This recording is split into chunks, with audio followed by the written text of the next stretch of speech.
계속해서 철로역정 시리즈 이제 9번째 시간을 맞이합니다. 해석자의 집이라는 제목으로 말씀을 나눕니다.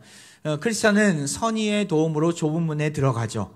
그 좁은 문에서 좁은 문으로 들어갔다고 바로 무거운 그 어마어마한 짐을 다 떨쳐내는 것이 아니었습니다. 아직까지 좁은 길을 걸어야 되는 여정이 남아 있었던 것이죠. 크리스천은 꿈속에서 선의에게 등에 달라붙은 이 무거운 짐 좀 내려놓도록 나 좀 도와달라고 간청하게 됩니다. 여전히 무거운 보따리를 짊어지고 있는 데다가 누구의 손을 빌리지 않고서는 이 짐을 내려놓을 수 있는 길이 전혀 없었기 때문에 간청한 것이죠. 하지만 선의는 이렇게 그에게 말을 합니다. 짐이 버겁겠지만 구원받은 자리에 도착할 때까지만 참으세요. 일단 거기에 도착하면 등에 진 짐 따위는 저절로 떨어져 나갈 것입니다. 크리스천은 이 말을 듣고 소망을 품고 담대히 좁은 길을 향해 나아가게 됩니다. 그러다가 선의가 가르쳐준 해석자의 집을 만나게 되는 것이죠. 그 필그림 하우스에 가면은 이런 해석자의 집이 아름답게 펼쳐져 있는데 이 해석자의 잠깐 그림을 보여주시면요. 해석자의 집 안에 들어가면 다양한 상징물들이 있는데 다음 주부터는 그 상징물 하나하나씩 여러분과 함께 나누고자 합니다. 이 해석자의 집. 그곳은 좁은 길을 제대로 시작할 때에 꼭 알아야 될 내용들이 많이 있었는데 그것을 가르쳐주는 곳이기도 했습니다. 마치 우리가 대학 수강을 할 때 과목을 수강할 때 첫 시간 시작하자마자 과목의 내용들을 바로 공부하는 것이 아니라 무슨 시간을 갖습니까? 오리엔테이션의 시간을 갖죠. 출석도 부르고 또한 가르쳐줄 내용도 나누고 일정에 대한 소개하는 시간을 갖습니다. 이 오리엔테이션 시간을 가볍게 여겨서는 안 됩니다. 어떤 사람들은 이때 출석 체크도 안 하는 교수도 있기 때문에 그냥 다음 첫 시간부터 가야지라고 생각하는 분들이 있는데 오리엔테이션 때 한 학기 동안 배울 내용 그 커리큘럼을 나누기 때문에 우리가 가볍게 여겨서는 안 되는 것이죠. 또한 의무적으로 내야 될 숙제가 무엇인지 어떤 책을 또 어떤 참고 도서를 사야 되는지에 대해서 가르쳐 주기도 합니다. 그리고 이 과목을 수료하기 위해서 또한 좋은 성적을 받기 위해서 최소한의 해야 될 의무들도 정확하게 파악해야 앞으로 12주 혹은 13주, 15주 동안 배울 내용들을 잘 파악하고 또한 시간을 헛당치지 않고 실수하지 않기 때문에 이 오리엔테이션 시간을 결코 가볍게 여겨서는 안 되는 것이죠. 해석자의 집이 그러한 곳이었습니다. 이 크리스찬이 앞으로 좁은 길을 걸어가야 될 텐데 어떻게 가야 될지 그곳에서 어떠한 어려움을 당하고 또한 그 유혹을 어떻게 이겨낼지 이 해석자의 집 안에서 해석자를 통해서 미리 오리엔테이션을 받는 것이죠. 크리스천은 아직 본격적으로 걷지 않았지만 순례의 길을 가기 전에 꼭 알아야 될 몇 가지 중요한 교훈을 이제 얻게 되는데 그 내용들은 차근차근 다음 주부터 여러분과 함께 나누고자 합니다. 그리고 나중에 이 해석자는 짐을 내려놓는 십자가의 언덕까지 함께 동행하게 됩니다. 그냥 너 알아서 이제 가봐라 라고 하지 않고 그와 함께 하면서 바른 길로 갈 수 있도록 도와주게 됩니다. 이 해석자, 성경에서 말하는 누구입니까? 우리를 옆에서 돕고 함께하는 자, 바로 성령님입니다. 성령님이 우리가 가야 될 순례의 길을 먼저 앞서가시고 우리와 함께 해주시고 또한 그 가운데서 일어날 여러 가지 일들을 우리가 능히 이겨낼 수 있도록 능히 감당할 수 있도록 힘을 복돋아 주시는 것이죠.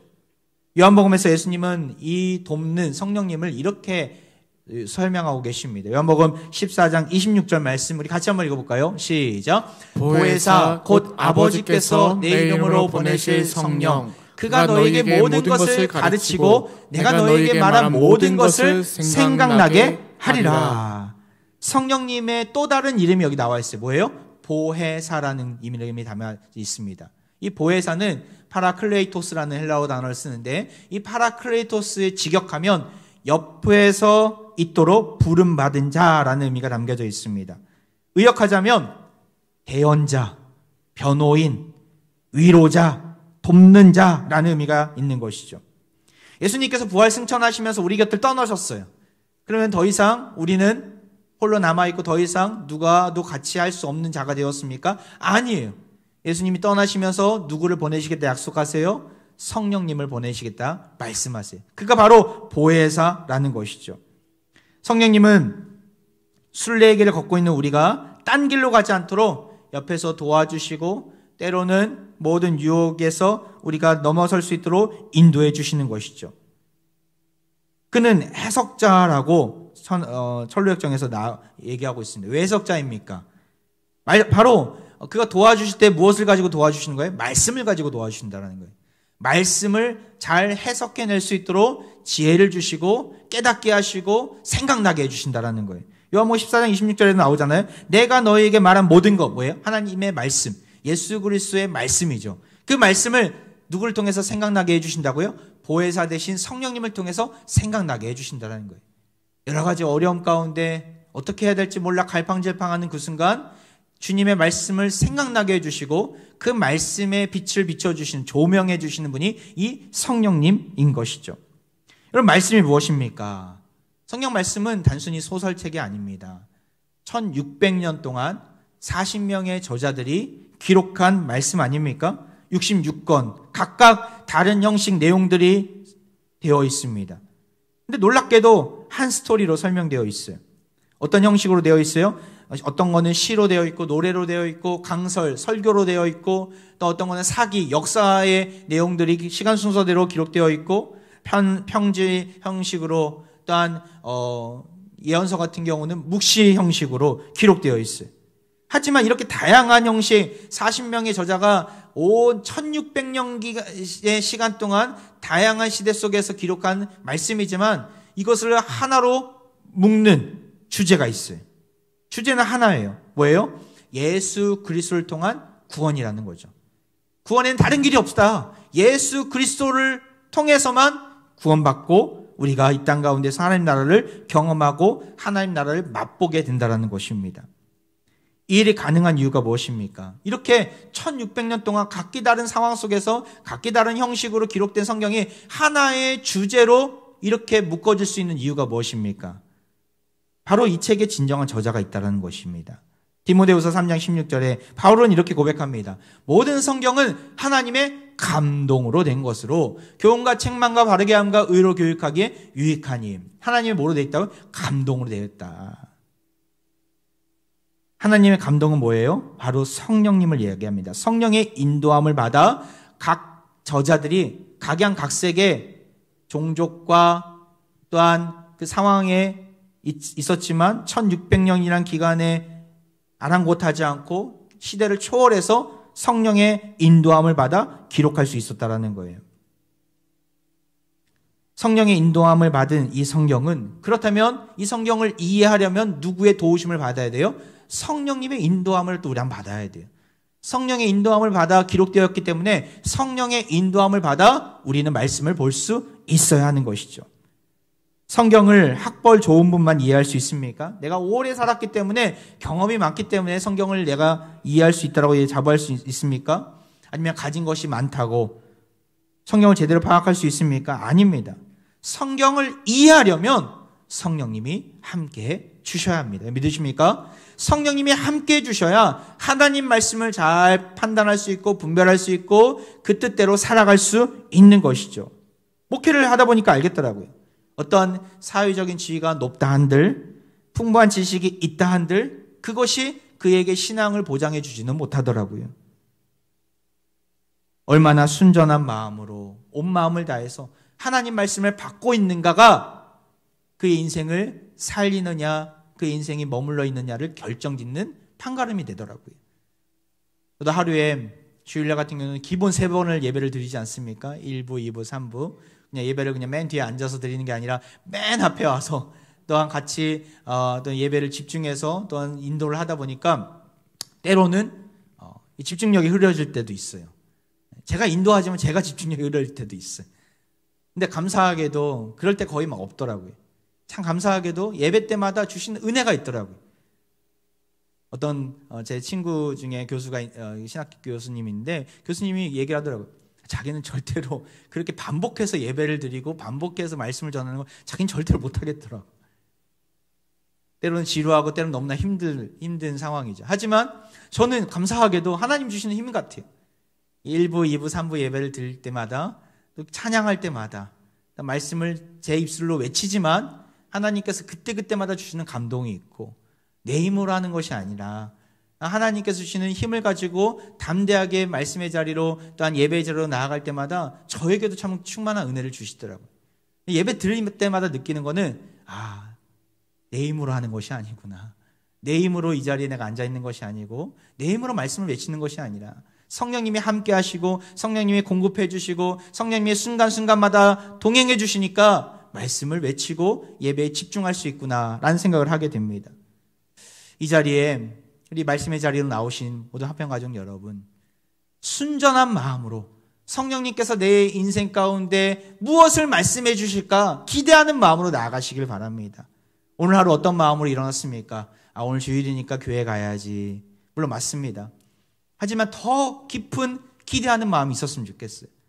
오늘 주일 일주일 동안 고단하고 피곤하고 수렁에 빠져서 허우적댔던 내 인생을 오늘 주일날 나를 다시금 건져주시고 새 생명을 불어넣어 주시고 생기를 회복시켜 주시는 그 하나님을 만나는 자리, 주님께서 무슨 말씀을 하실까 내가 귀 기울여야지 사모하는 마음으로 나오는 모든 자들에게 놀라운 하나님의 은혜를 부어주실 줄 믿습니다.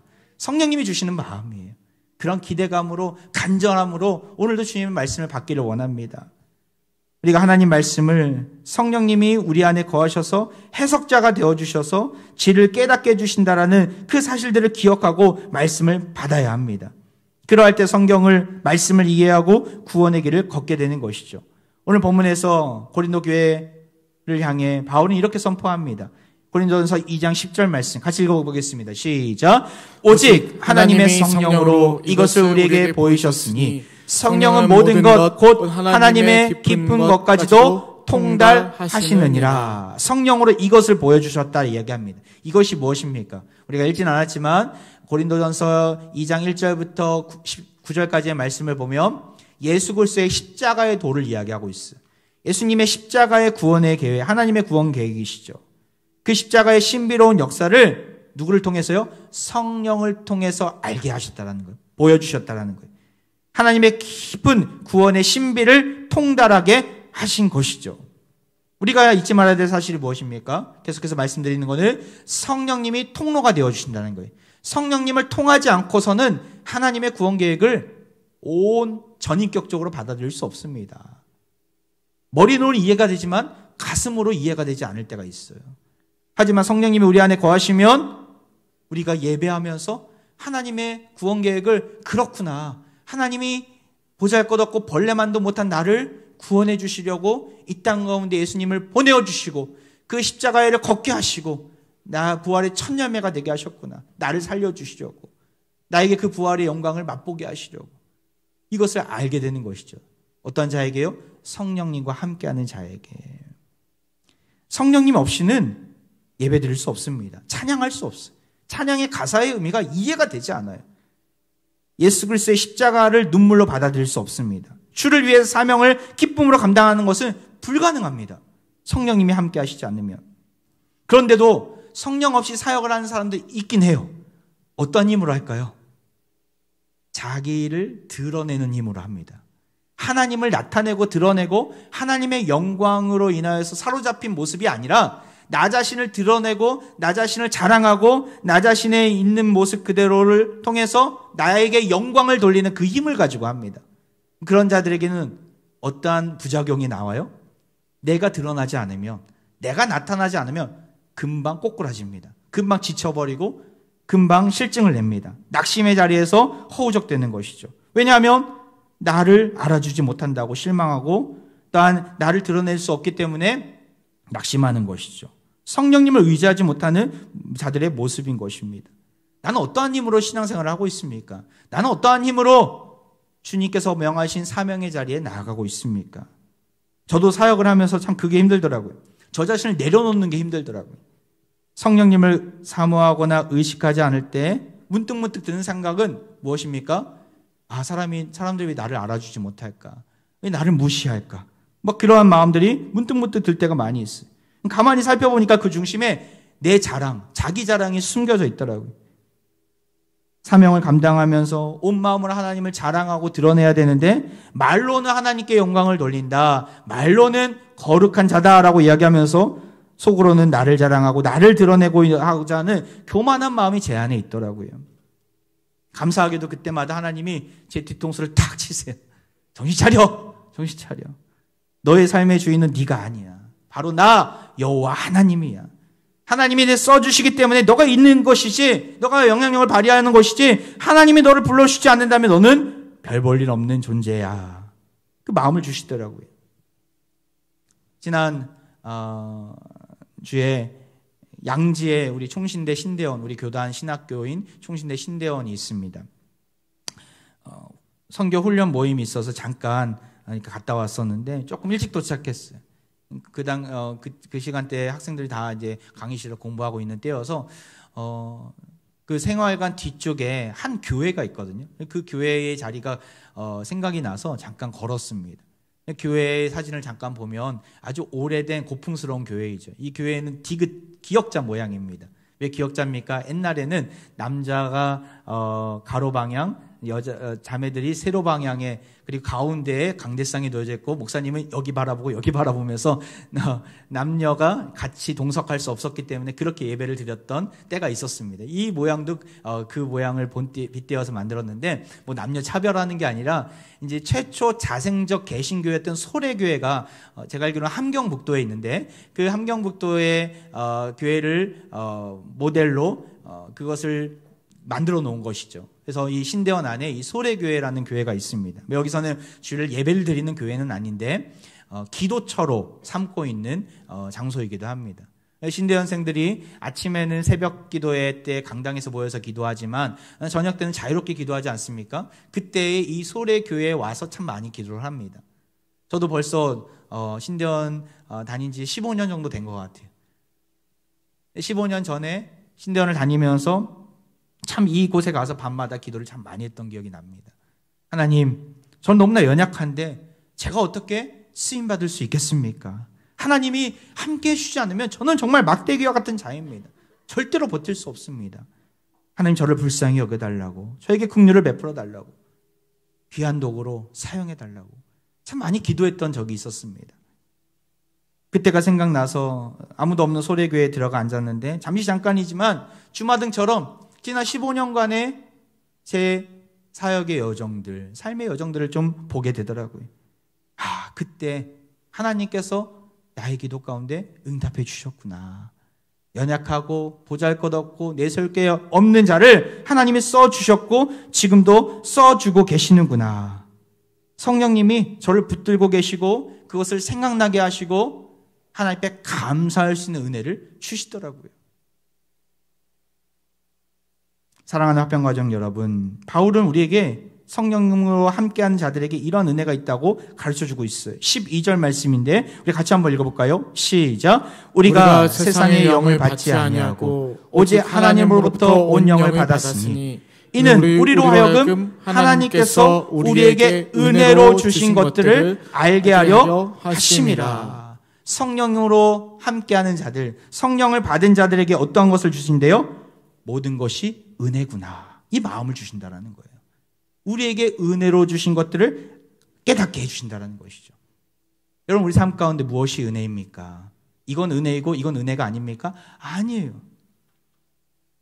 모든 것이 은혜, 은혜, 은혜, 한없는 은혜, 내 삶에 당연한 것 하나도 없었던 것을 모든 것이 은혜, 은혜였소. 모든 것이 은혜라는 거예요. 우리는 이것을 성령님을 통해서 고백하게 되는 것이죠. 내가 성령 충만한 자인가, 성령님과 함께하는 자인가를 무엇으로 구별할 수 있습니까? 판단할 수 있습니까? 나의 삶 가운데 은혜가 넘치고 있는가? 내가 지금 주어진 자리에서 하나님의 은혜를 고백하고 있는가? 아니면 고단한 현실 속에서 나에게 왜 이런 자리를 주셨습니까? 왜 나에게 이러한 이 모양 이 꼴로 나를 대우하십니까? 세상을 향해, 하나님을 향해 삿대질하고 불평과 불만의 자리에 있지는 않습니까? 그러한 자는 성령님과 함께하는 자가 아닌 것이죠. 모든 것이 은혜임을 알게 하시는 그 성령님을 다시금 마음으로 모시기를 원합니다. 세상 가운데 허우적대며 세상 일에 치우쳐서 살다 보면 이런 놀라운 비밀을 모릅니다. 이런 신령한 비밀을 알려고도 하지 않습니다. 그저 먹고 사는 일에 파묻혀서 하루하루 세상을 향해 욕하며 근근히 살아갈 뿐이죠. 얼마나 허무한 인생들입니까? 시간을 주셨고 물질을 주셨고 나에게 힘을 주셨는데 그냥 그대로 먹다 죽은 인생으로 전락해버리는 것이 얼마나 허무한 인생입니까? 모든 것이 은혜입니다. 내가 어떻게 하면 주를 위해 살아갈 수 있겠습니까? 이 은혜를 갚을 수 있겠습니까? 하나님 앞에 믿음으로 고백하며 성령님의 도우심 가운데 묵묵히 십자가의 길을, 이 좁은 길을 걸어가시길 바랍니다. 나아가 그 은혜를 알았다면 어떻게 해야 돼요? 주변에 그 은혜를 모르는 자들에게 나눠주셔야 돼요. 뭐를요? 은혜를, 복음을. 최근에 한 분이 기도 제목을 놔둔다가 좀 큰 어려움을 당하셨더라고요. 사랑하는 직장 동료가 복음을 그에게 전해야 되겠다라고 생각했던 그 직장 동료가 갑작스럽게 세상을 떠나서 너무나 힘들어해서 참 고단한 시간들을 보내고 있다고 그런 얘기를 하시더라고요. 그 얘기를 들으면서 다른 사람의 이야기가 아니구나. 우리에게도 얼마든지 일어날 수 있구나. 우리가 사랑하는 자들이, 가족들이, 또한 주변에 있는 이웃들이 아직까지 주님을 알지 못하고 있기에 그들에게 복음을 전해야지 하면서도 나중에 기회가 있겠지, 시간이 있겠지 생각하는 분들이 있습니까? 아닙니다. 내가 생각하는 그 시간보다, 내가 생각하는 그 기회보다 더 빨리 그 시간이 단축될 수 있습니다. 기회가 있을 때 내 안에서 성령님이 지금이야, 지금 해야 돼 라고 말씀하실 때 담대함으로 외치시길 바랍니다. 그들의 마음을 열어주는 것은 하나님이십니다. 내가 아니에요. 내가라고 생각하는 것은 교만입니다. 내가 인도해야지, 내가 전도해야지, 그건 교만이에요. 하나님이 하시는 거예요. 나는 외칠 뿐입니다. 나는 나눠줄 뿐입니다. 이번에 미미팀이 결성이 돼서 전도사역이 시작이 되어서 저도 함께 지난 목요일날 동참했습니다. 우리 팀은 다 화정역 쪽으로 가고 저는 집사람과 함께 2단지로 갔어요. 2단지 옆에 공원이 있거든요. 생각보다 넓은 공원인데 그곳을 돌면서 또 2단지 곳곳을 돌면서 이렇게 전도지를 나눠주고 또 복음을 전하는데 공원에 어르신 둘이 앉아 계시더라고요. 사진을 잠깐 보면 이 두 분에게 자가 같죠. 어르신, 화평교회 담임 목사입니다. 어르신들에게 좀 말씀을 나누고 싶은데 앉아도 되겠습니까? 자리를 비켜주더라고요. 교회에 대해서 이렇게 다니신 적이 있냐? 한 분은 예전에 우리 교회 경로잔치 때 한번 오셨고, 한 분은 자기는 지금 그런 거 없다고 얘기를 하시더라고요. 그리고 이제 이야기를 하려는 찰나에 어르신이 그런 얘기를 하더라고요. 내가 교회 가서 나를 뭘 어떻게 써먹으려고 교회를 오라고 하냐? 나 힘도 없고 나는 교회 와서 헌신할 수 없는데 왜 나를 부르냐? 그런 말씀을 하시는 것 같았어요. 그래서 어르신을 제가 무슨 일을 시키려고 부르는 게 아니라 어르신에게 선물을 주려고, 구원의 복을 나눠주려고 이 말씀을 나누는 겁니다 하면서 우리 교회가 준비한 그 전도지를 하나씩 나누고, 또한 다 듣고 제가 기도해드리고, 또 우리가 준비한 수세미도 나눠드리면서 꼭 한번 오셨으면 좋겠다고 이렇게 말씀드리고 그 자리를 나왔었습니다. 얼마나 감사한지. 이렇게 전도하기가 힘들다고 하는 시대 속에서 사실은 힘들지 않습니다. 하나님이 주시는 힘을 가지고 나아가면 생각보다 많은 사람들이 기다리고 있더라고요.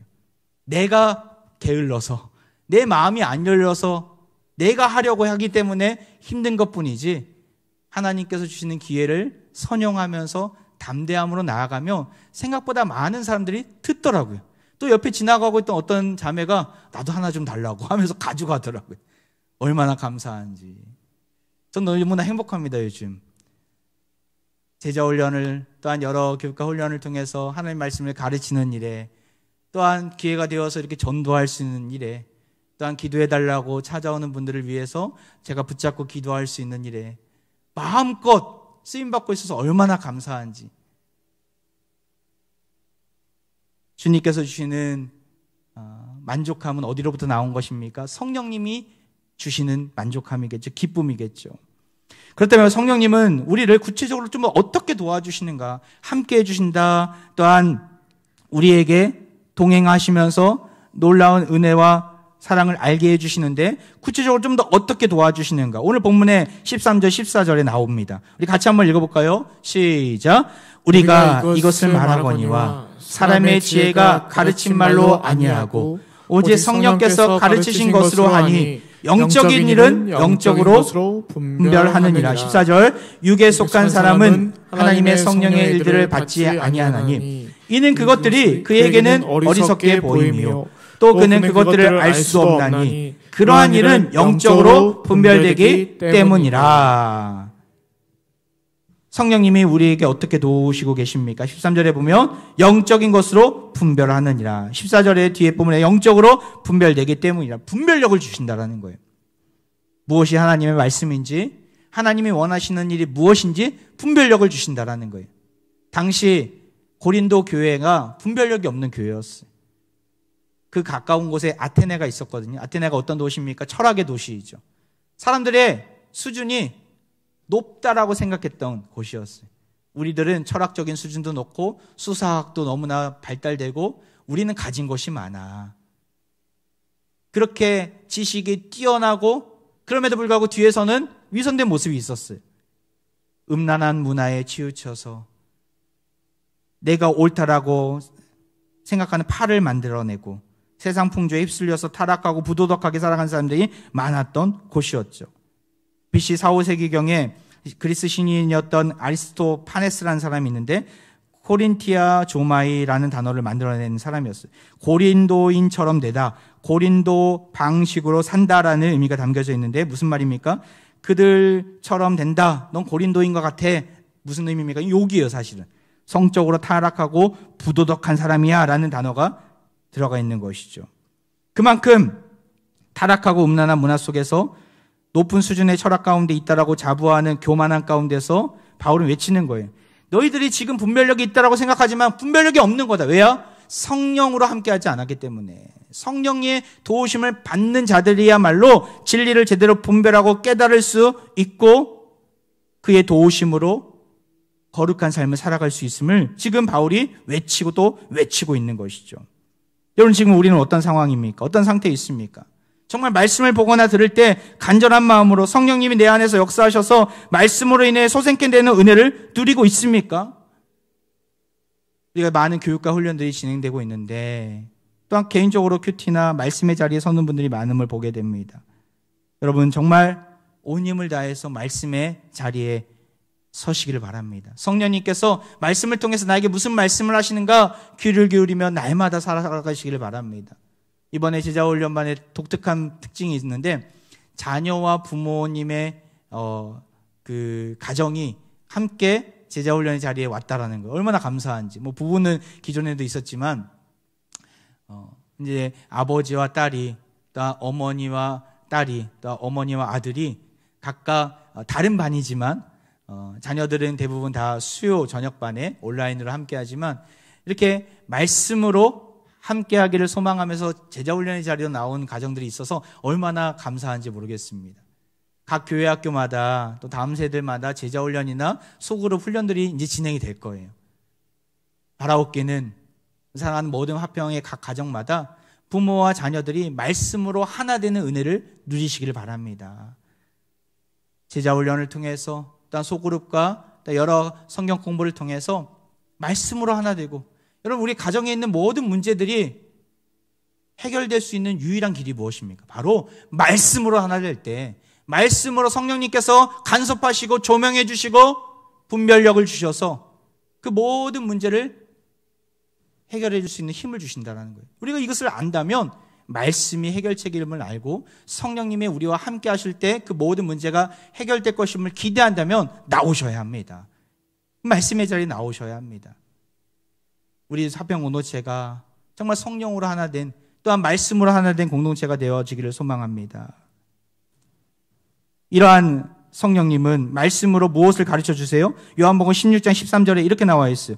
그러나 진리의 성령이 오시면 그가 너희를 모든 진리 가운데로 인도하시리니 그가 스스로 말하지 않고 오직 들은 것을 말하며 장래일을 너희에게 알게 하시리라. 우리가 어떻게 가야 될지 장래일을 알려주신다라는 거예요. 어떻게 가야 될지 막막하지 않습니까? 성령님이 말씀해 주신다라는 거예요. 나아가 성령님은 우리를 어떠한 자리로 이끌어 주십니까? 로마서 8장 11절 말씀 마지막 절인데요. 우리 같이 읽어보겠습니다. 시작. 예수를 죽은 자 가운데서 살리신 이의 영이 너희 안에 거하시면 그리스도 예수를 죽은 자 가운데서 살리신 이가 너희 안에 거하시는 그의 영으로 말미암아 너희 죽을 몸도 살리시리라. 할렐루야. 너희 죽을 몸도 살리시리라.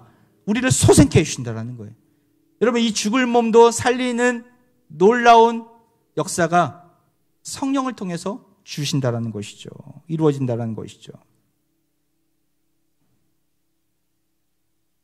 장래일을 알려주시고 죽을 몸도 살리시는 그 성령님, 나에게도 역사하여 주옵소서. 내 삶 가운데도, 우리 가정 가운데도, 우리 자녀 가운데도 역사하여 주옵소서. 우리의 기도 제목이 되어야 되는 줄 믿습니다.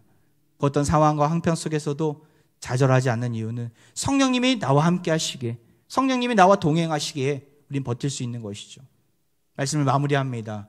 누가 저에게 목사님 기도 제목 한 가지만 말씀해 주십시오 라고 물어본다면 저는 항상 공통적으로 넣는 기도 제목이 있어요. 규모가 큰 교회가 되었으면 좋겠습니다. 아니에요. 저에게 많은 물질이 있었으면 좋겠습니다. 아니에요. 100세까지 보장된 노후가 있었으면 좋겠습니다. 아니에요. 저에게 누가 한 가지 기도 제목, 단 한 가지 소원을 말해달라고 이야기한다면 저는 그렇습니다. 성령 충만한 사람이 되는 것이 저의 소망입니다. 여러분, 우리 기도 제목이 되어야 되는 줄 믿습니다. 성령님이 우리와 함께 하시면 죽을 몸도 살리시는 그 놀라운 소생케 하시는 역사를 보여주십니다. 한 치 앞도 내다볼 수 있는 현실 속에서 막막한 미래 앞에서 장래일을 말씀하시는 그 성령님을 만나게 될 것입니다. 성령 충만한 교회, 성령 충만한 사람이 되시기를 소망합니다. 우리 모두가 성령님과 동행함으로 이 어려움이 많은 시대 속에서 묵묵히 십자가의 길을 걸어나가는 사랑하는 모든 화평가족들 되기를 주의 이름으로 축원드립니다. 이 시간 우리 함께 찬양하며 나아가는데요. 오늘 이곳에 계신 성령님, 우리에게 말씀하시고 나를 가르치소서. 닫힌 우리 마음 열어주시고 주의 빛으로 밝혀 나를 인도하소서. 우리 믿음으로 고백하며 찬양하며 나아갑니다. 오늘 이곳에 계신 성령님, 우리에게 말씀하시고 우리 가르치소서. 다시 우리 맘 열어주시고 주의 빛으로 밝혀 우리를 인도하소서. 다시 한번 찬양합니다. 오늘 이곳에 계신 성령님, 오늘 이곳에 계신 성령님, 우리에게 말씀하시고 우리 가르치소서. 아멘. 다시 우리 맘 열어주시고 주의 빛으로 밝혀 우리 인도하소서. 주님보다 앞서지 않겠습니다. 주님보다 앞서지 않고 겸손하게 주님의 말씀 기다리니 주님 손에 우리 드립니다. 사랑으로 인도하소서. 창조하신 모습 떠난 우리를, 창조하신 모습 떠난 우리를 예수님답게 빚으소서. 주님보다 앞서지 않고, 주님보다 앞서지 않고 겸손하게 주님의 말씀 기다리니 주님 손에 문을 드립니다. 사랑으로 인도하소서. 무지한 우리를 위해 진리의 영이신 성령님을 보내주신 그 하나님을 찬양합니다. 지난 삶을 돌이켜볼 때 성령님을 의지하지 않고 내가 내 삶의 주인인 양 착각하며 내 의지대로 살았던 우리의 죄악을 용서해 주옵소서.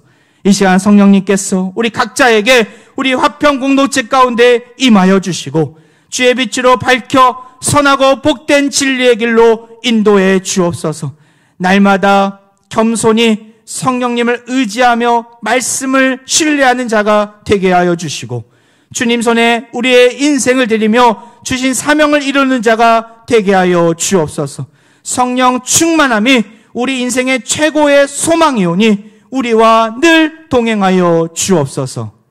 이 시간 병약한 우리의 부위에 환부위에 손을 얹고 기도합니다.